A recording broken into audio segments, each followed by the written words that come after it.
այդ ուժերի լիդերները պետք է բերվեն պատասխանատվության Հայաստանի Հանրապետության օրենսդրությամբ սահմանված կարգով։ Նրանք քրեական պատասխանատվության պետք է ենթարկվեն ձեզ հայտնի գործերով եւ քրեա օլիգարխիայի ունեզրկումը պետք է շատ մեծ տեմպերով եւ արագ տեղի ունենա։ Դուք այստեղ հաղթողների դեմքեր տեսնում եք։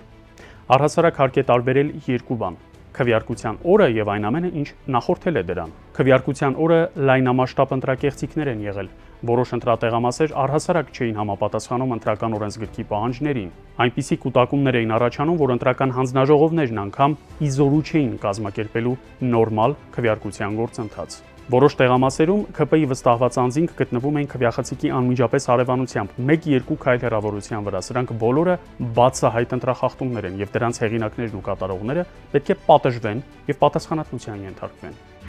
Բայց ամենացցուն ընտրախախտումները տեղի են ունեցել ոչ թե ընտրատեղամասերում, այլ դրանցից դուրս, երբ օրինակ քվեարկության նախորդ օրը կամ նույնիսկ գիշերը բերման են ենթարկում եւ ձերբակալում ընդդիմադիր ուժերի շտաբների հարյուրավոր պատասխանատուների, զրկելով նրանց աշխատելու հնարավորությունից։ Նույնիսկ հանձնաժողովների ընդդիմադիր նախագահներ են ձերբակալվել ընտրությանը նախորդող գիշերը։ Մեր ընտրությունների պատմության մեջ այս քանակությամբ ձերբակալված ընտրական գործընթացի մասնակիցներ, падգամավորության տեխնացուներ, շտաբների աշխատակիցներ երբեք չեն եղել։ Սա իրոք որ աննախադեպ բան է։ Առաջատար ընդդիմադիր ուժի ղեկավարը եղել է տնային կալանքում, այսինքն մասնակի ազատազրկման մեջ, բացարձակ անհավասար պայմաններում։ Մեկ այլ ազդեցիկ ընդդիմադիր ուժի ցուցակի երկրորդ համարը Անդրանիկ Թևանյանը բացարձակ շինծու մեղադրանքով վարչախմբի ղեկավարի իրավապահ մարմիններին ուղիղ եթերում տրված հրահանգով ձերբակալվել է։ Առաջատար ընդդիմադիր ուժի ղեկավար անդամներից մեկը Ալեքսան Ալեքսանյանը ձերբակալվել է։ Նրա ձերբակալությունից հետո բազմաթիվ շտաբներում ռեյդեր են կատարվել։ Մարդիկ բերման են ենթարկվել, ոմանք ձերբակալվել են, խուզարկել ու կնքել են Արմատ մեդիա ընդդիմադիր լրատվամիջոցի խմբագրությունը։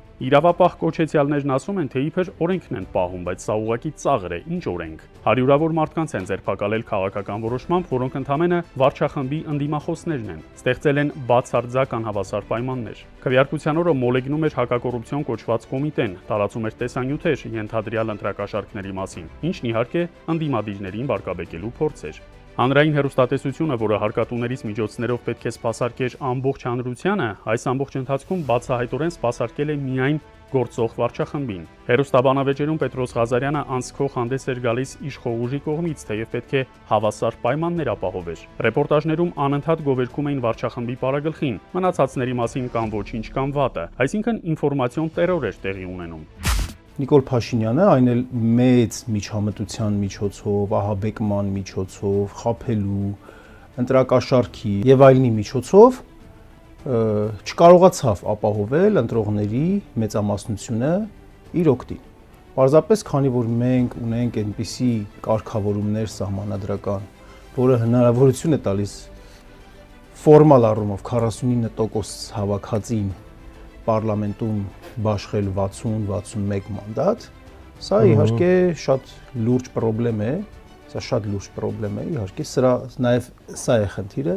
որ ունենք այսպիսի իրավիճակ։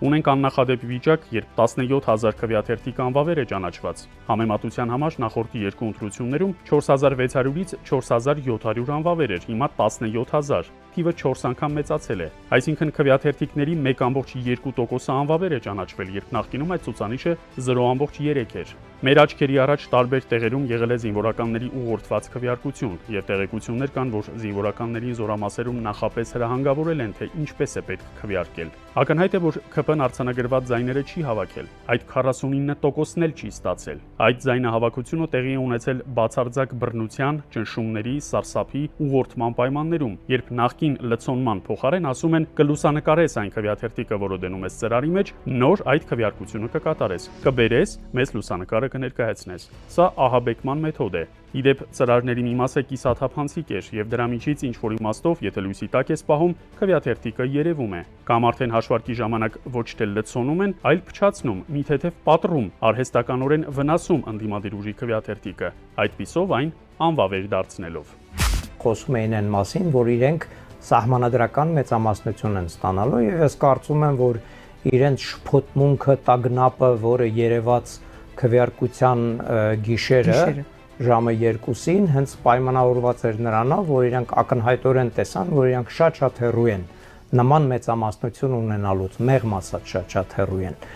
Ես կարծում եմ, որ բազմաթիվ քվեարկության ժամանակ նաև բազմաթիվ կեղծիքներ են կատարվել, ուղղորդված քվեարկություններ են եղել, մարդկանց սպառնացել են, մարդկանց տարել են տեղամասեր եւ այլն։ Այսինքն դեմոկրատական քվեարկության տեսանկյունից էլ ընդհանրապես որևէ խոսք լինել չի կարող։ Ձայների փոշիացման հաշվին է ընտրողների ձայների կեսից էլ պակասը ստացած ԿՊ-ն խորհրդարանում ստանում 50% պլյուս ձայն։ Ընտրողների ձայների 13%-ը փոշիացվել է։ Դրանց բացարձակ մեծամասնությունը ընդդիմադիր ձայներ են, ինչպես Արման Թաթոյանին, Հայկ Մարությանին, Դոկին եւ այլ քաղաքական ուժերի տրված տասնյակ հազարավոր ձայներ։ Դրանց 60%-ը գնում է ԿՊ-ին։ Այդ պատճառով այս վարչախումբը նույնիսկ վստահության 50%-անոց քվե չստանալով խորհրդարանում ստանում է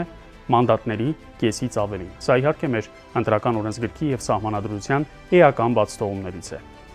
Իսկ պայքարը շարունակվում է։